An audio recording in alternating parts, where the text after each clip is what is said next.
Hola, bienvenidos otra vez al curso de Introducción al Ministerio. Hoy nos toca la clase 16 y estamos en el segundo de tres que hablamos de paradigmas posibles para desarrollar la iglesia donde están ustedes. Como dijimos la vez pasada, estas no son las únicas tres estrategias que pueden funcionar, ni son las mejores tres necesariamente, aunque son buenas y han sido exitosas en otras partes del mundo. Simplemente son cosas para estimularnos a pensar más en cómo podemos desarrollar las iglesias naturalmente, saludablemente y de forma bíblica, por supuesto, sobre todo.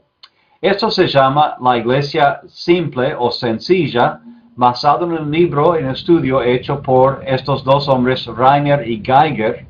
Ellos hicieron un estudio de 405 iglesias en muchas partes del mundo, ¿sí?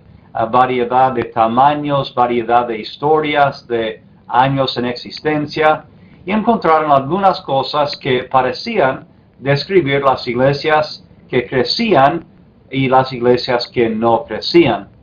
En 208 de las iglesias tenían un crecimiento de por lo menos 5% cada año por 3 años seguidos.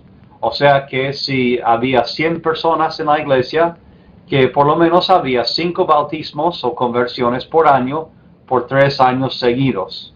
Si es una iglesia de 500, pues 25 personas nuevas cada año por 3 años seguidos, y así. Y en muchos casos había mucho más crecimiento en las iglesias que 5%, ¿sí? Pero por lo menos fue el mínimo. También parecía que había una relación entre miembros existentes y nuevos miembros, más o menos de 20-1. Entonces otra vez tiene sentido, ¿no? Que si había 100 personas, entonces por cada 20 había un miembro nuevo, 5 cada año, ¿sí? Y así con los porcentajes, no importa cuán grande sea la iglesia.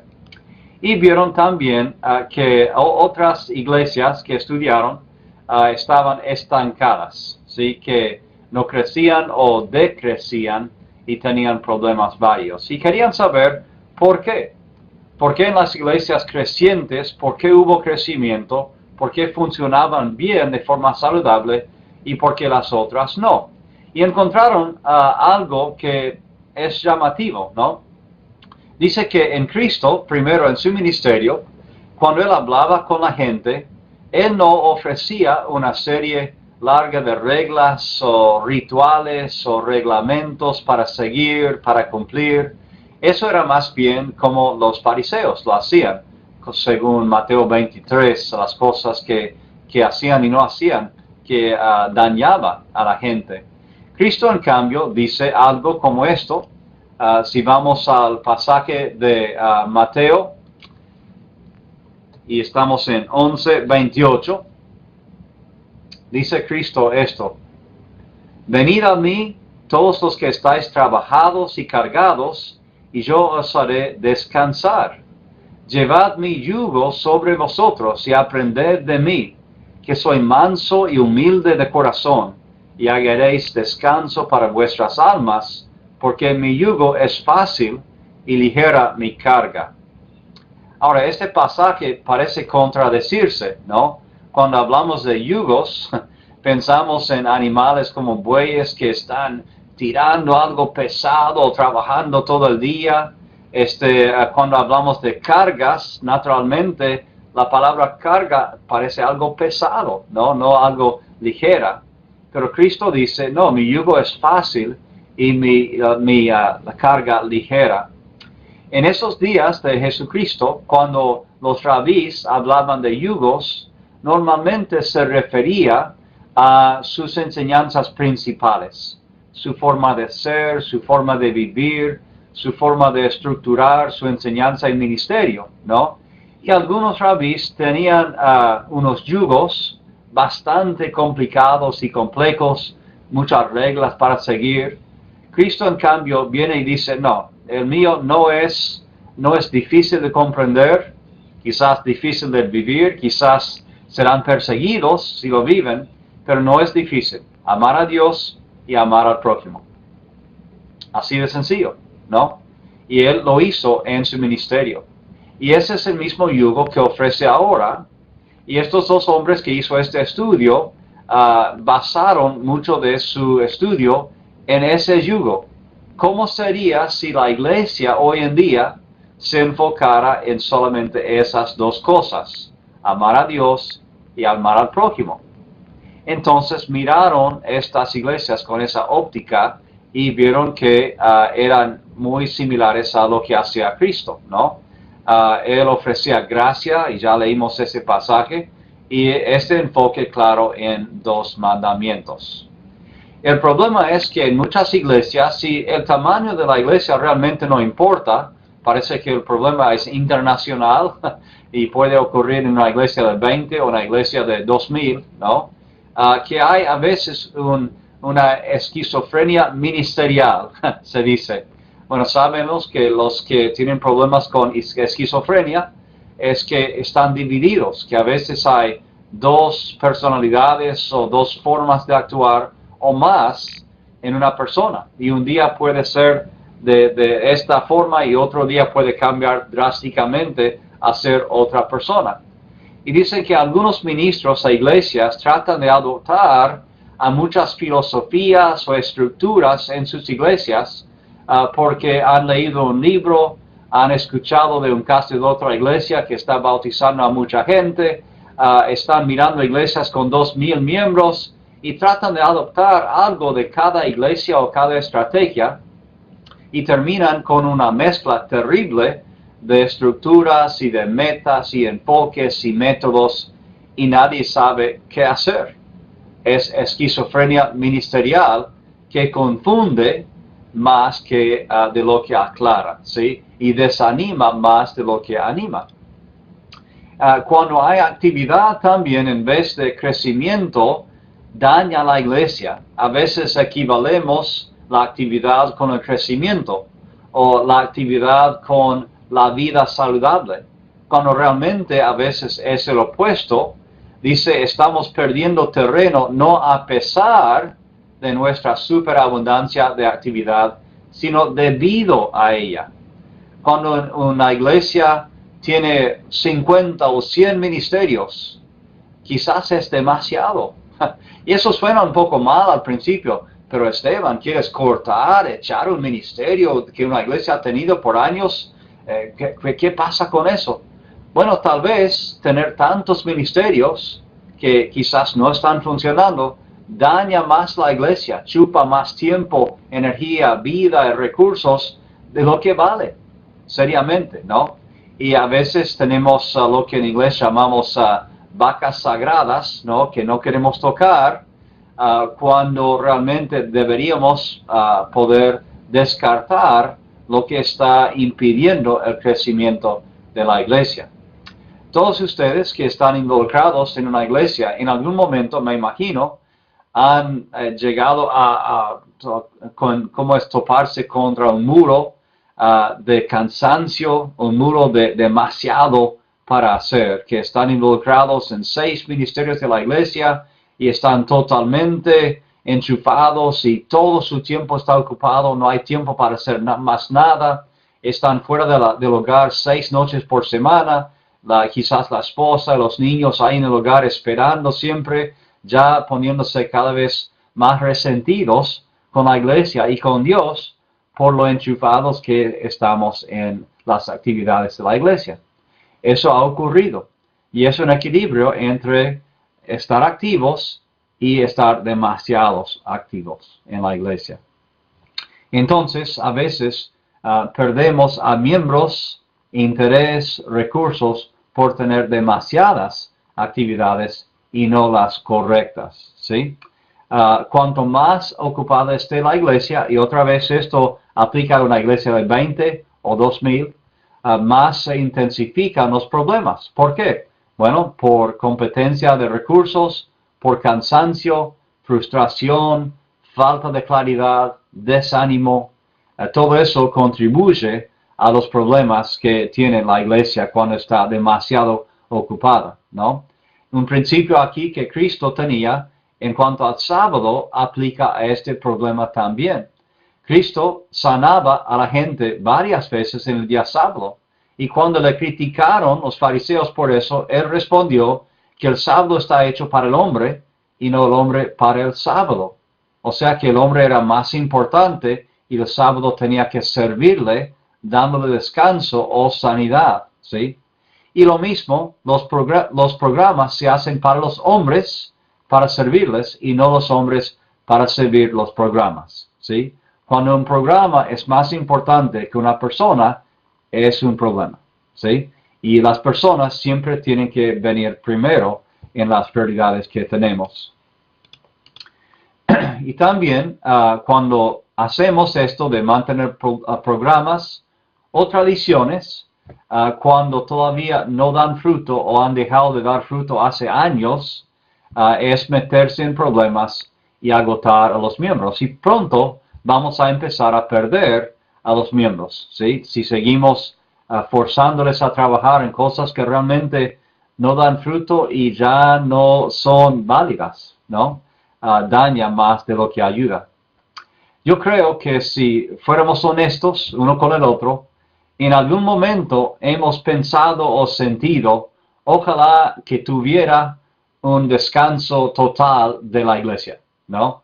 De hecho, una persona una vez en Argentina, cuando fuimos a visitarles en su casa porque no habían estado por como 2 meses en la iglesia, la persona dice, honestamente, poco graciosamente, ¿no?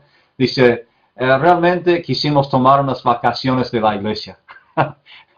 Y suena terrible al principio, pero creo que entendemos el sentido, ¿no?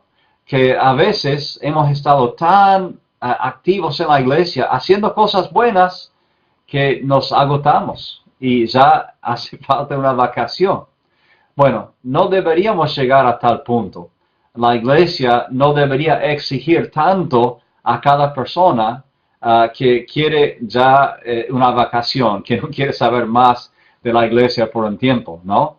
Cristo dijo que la vida cristiana iba a ser difícil, ¿sí? Y que vamos a sacrificar y sufrir. No estamos negando eso, ¿no? Pero estamos diciendo que hay ciertas formas en las cuales podemos y debemos trabajar para poder funcionar bien, lograr las metas que Dios quiere, no simplemente estar ocupados, ¿sí? No hay ninguna virtud en estar ocupados simplemente. La virtud está en cumplir con lo que Dios quiere para nosotros en ese momento en esta iglesia, ¿sí? Esa es la idea. Y debemos trabajar de forma más sencilla. Entonces, el propósito de la iglesia, como dice Cristo, realmente son 3, ¿sí? Amar a Dios, que es el más importante según Cristo, amar al prójimo, y después, como dice Cristo al final de su vida, servir al mundo. Cristo dice, vine a servir y no ser servido.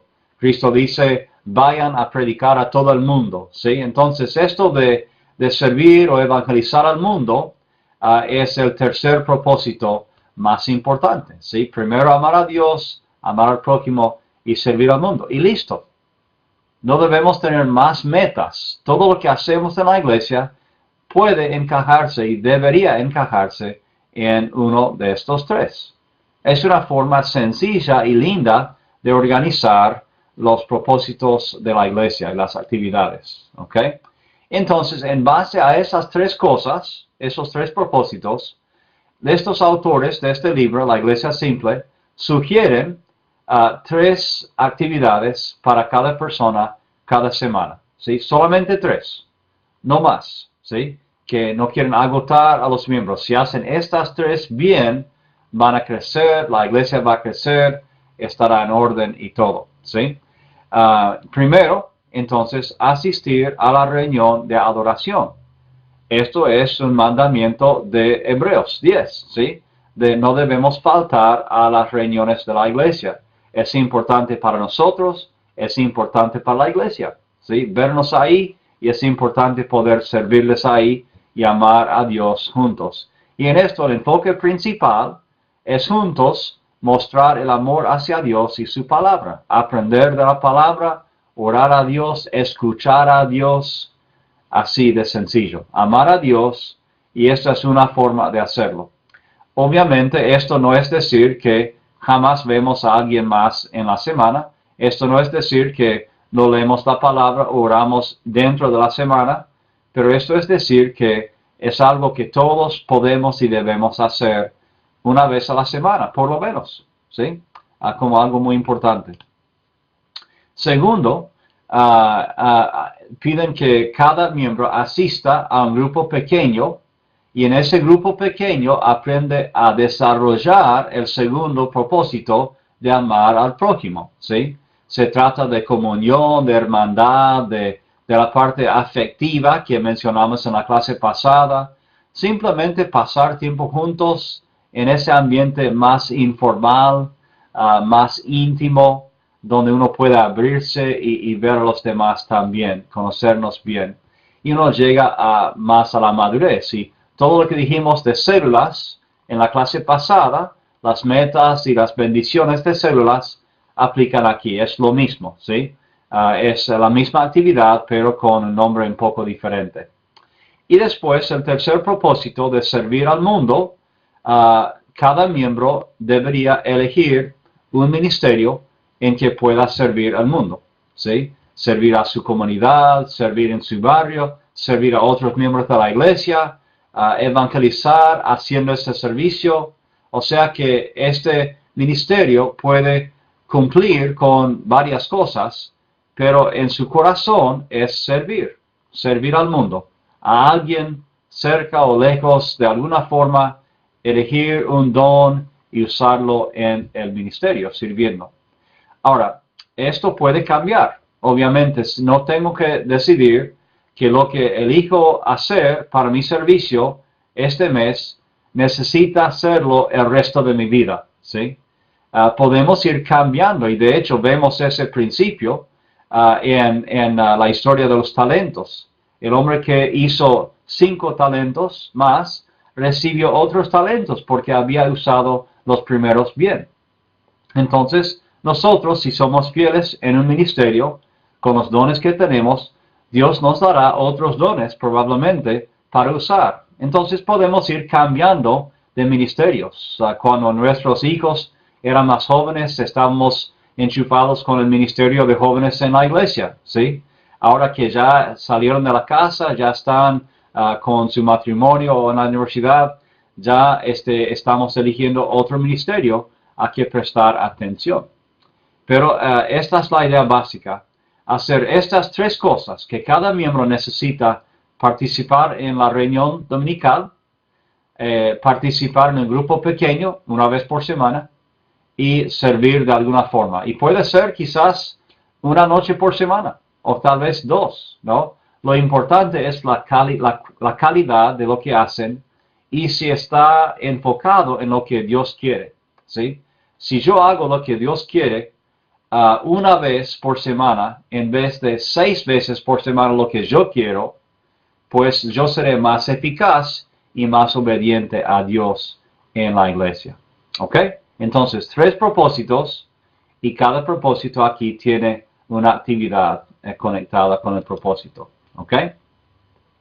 Si hacemos otras cosas en la iglesia, aparte de estas 3, pues puede que esté distrayendo de las metas, ¿sí? Entonces debemos controlar con cuidado para ver si cada actividad o programa está enchufado con uno de estos 3, ¿ok? Ahora, por supuesto, puede haber variedad en cómo se logran estos 3. Obviamente, como dijimos la vez pasada, hay muchos servicios de adoración muy distintos. Perfecto, está bien. Hay miles de ministerios que podríamos hacer. Hay muchísimos grupos pequeños en que podemos participar. O sea que hay mucha variedad en cómo se logran estos. Pero es esencial que sigan estos 3. La adoración a Dios, amar a Dios, ¿sí? Sea cual sea el estilo, orden, etc. El grupo pequeño pueden hacer cosas diferentes, reunirse en lugares diferentes, por duraciones diferentes, con funciones distintas, o sea, pero la idea es que participan en el grupo pequeño y servir en miles de lugares para la iglesia o fuera de la iglesia, pero la idea es usar su don en servicio, siempre otra vez con todo esto enfocado en estos tres propósitos, ¿sí? Bien sencillo, por eso el nombre del libro, La Iglesia Simple o Sencilla, ¿no? Ahora, los líderes que aplican este tipo de estrategia lo miran como un proceso de 3 pasos, ¿ok? Y tratan de animar a que los miembros sigan en cada uno de los 3 pasos. Dicen que en una iglesia típica hay adoración, ¿ok? Y grupos y servicio. Esos son los 3 que hablamos ahora. En la iglesia típica, quizás la mayoría, 95%, asisten a la reunión. Pero después, cuando los invitan a participar en un grupo pequeño, cae el porcentaje a como 60%. Y en muchas iglesias es mucho menos, esos que participan en un grupo pequeño. Y cuando ya se llega la hora de servir y hacer algo semanalmente, quizás 20% hacen 80% del trabajo, ¿sí? Son números más típicos. La meta de estos líderes que aplican este estilo es tener 100% en todos. Que todos participen en la adoración, que sigan en el grupo y que sirvan con su don en su ministerio, ¿sí? Esa es la idea. Es un proceso. Uno lleva al otro. Que si adoramos a Dios y nos enfocamos en Él, naturalmente vamos a querer amar a los hermanos y servirles a ellos también y servir al mundo también. Así que es otra vez lógico y sencillo, ¿sí? Solamente 3 cosas. Si son parte de esta iglesia, estas son las 3 cosas y les vamos a ayudar a lograr cada uno. Vamos a tratar de hacer que cada área aquí sea de alta calidad, donde uno puede enchufarse y sentirse bien y crecer espiritualmente en las 3 cosas. Ahora, se trata a veces en una iglesia que ya viene haciendo otras cosas, se trata de una transformación extrema, ¿sí? Y para lograr este cambio, esta transformación, tiene que haber estas cosas también. Primero, es la claridad, especialmente empezando con los líderes. Que los líderes entienden lo que están tratando de lograr con estos 3 pasos basado en las 3 metas, ¿sí? De amar a Dios, amar al prójimo y servir al mundo. También es importante que haya movimiento, que no podemos estancarnos en uno de los 3 o enfocarnos solamente en uno de los 3. Es un proceso, es un movimiento que necesita fluir lógicamente, ¿sí? Y la idea es que en vez de ser como una línea, puede ser más bien como un círculo, porque si uno ama a Dios y eso le lleva a amar al prójimo, y eso le lleva a buscar algún servicio, pues sirviendo traerá naturalmente a otros a la adoración a Dios y querrán saber qué está pasando. Y entonces la persona nueva entra en el círculo y ama a Dios, ama al prójimo y busca su propio lugar para servir y así atraen a otras personas, ¿no? Es un movimiento que fluye lógicamente y resulta en crecimiento y madurez. Después debe haber alineación, y en esto quiere decir que no puede ser que cierta parte de la iglesia lo haga y otra parte no lo haga. ¿Sí? Es bueno para ustedes los extremos hacer eso, o es bueno eso para los perezosos que solamente quieren 3 actividades por semana, pero nosotros los espirituales, los comprometidos, seguiremos con nuestras 12 actividades por semana. No, hay que haber un entendimiento de lo que estamos tratando de lograr y aplicarlo, ¿sí? En el grupo de jóvenes, en el grupo de universitarios, en el grupo de adultos, entre los mayores de la iglesia, en el ministerio de evangelismo, el ministerio de evangelización, de benevolencia, ministerio de enseñanza. O sea que cada grupo y cada ministerio debería preguntarse, ¿estoy cumpliendo con las 3 cosas que hay que tener en cuenta? ¿Sí? Estoy amando a Dios, al prójimo y sirviendo. Y si no, si algunos están haciéndolo y no, pues será como un auto con dos ruedas no alineadas. No va a correr bien y no va a ir en una dirección bien derecha, ¿sí? Entonces hay que alinear bien la iglesia. Y también tiene que haber un enfoque, ¿sí? Hay que abandonar todo lo que no sea parte del proceso. Y esta es la parte que es más difícil, ¿no? Normalmente la gente acepta la necesidad de los tres propósitos. ¿Están de acuerdo? ¿Sí? Normalmente la mayoría de la gente dirá, claro, queremos que haya un proceso lógico y queremos que sea constante en la iglesia. Pero después cuando llega la hora de decir, bueno, ¿este ministerio realmente encaja con esto o es algo al azar que se hizo hace años pero ahora no tiene sentido? Cuando llega el momento de cortar ministerios o abandonar, la gente puede enojarse, la gente puede ofenderse y sentirse heridos porque ese ministerio hizo mi abuela en esta iglesia. Ese ministerio he invertido muchas horas y mucho dinero y ahora van a echarlo a la basura, pero ¿qué pasa? No me aman, ¿no? Y aquí la gente puede ofenderse y puede irse si no se maneja con cuidado esto, ¿no? Entonces es importante pasar mucho tiempo poniendo la base de las tres cosas y cómo todo está conectada con las tres. Y después preguntar a la iglesia qué es lo que ven ustedes que encaja o no encaja en este tipo de estrategia. Y si las respuestas vienen de la iglesia, van a ser más apoyados de lo que sería si los ministros o los ancianos dijeran, aquí está una lista de 12 ministerios cortados, ¿no? O estos 15 actividades ya acabadas.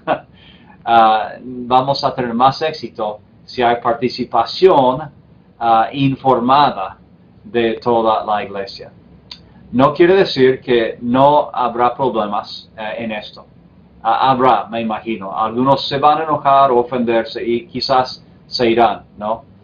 Pero es mejor tener un buen enfoque y seguir adelante que tratar de agradar a 100 personas a la vez. Es imposible, básicamente, ¿no? Y la meta de la iglesia que nos dio Dios no es agradar a la gente, es agradar a Dios, ¿sí? Y queremos hacer eso cumpliendo con los propósitos que dijo Jesucristo en estos tres. Bueno, espero que les haya gustado el segundo de los tres paradigmas para desarrollar una iglesia. A mí me gusta esta personalmente, quizás más que las otras, aunque me gustan los tres, si no, no los elijo, ¿no? Pero me gusta esto por su sencillez. Porque uno puede decir, yo puedo hacer 3 cosas por semana. Con mis otros compromisos estoy ocupado, pero yo puedo hacer 3.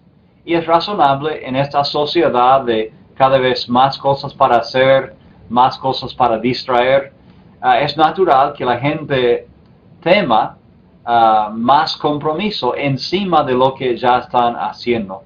Pero si uno puede mostrarles el porqué y la sencillez de esto, es más atractivo para ellos. Así que piénsenlo, estudienlo, órenlo. También hay un documento en línea que describe mucho más de esto. Es un resumen del libro y pueden ver si esto encaja bien con su iglesia o no. Que el Señor los bendiga. Nos vemos en la próxima clase. Hasta luego.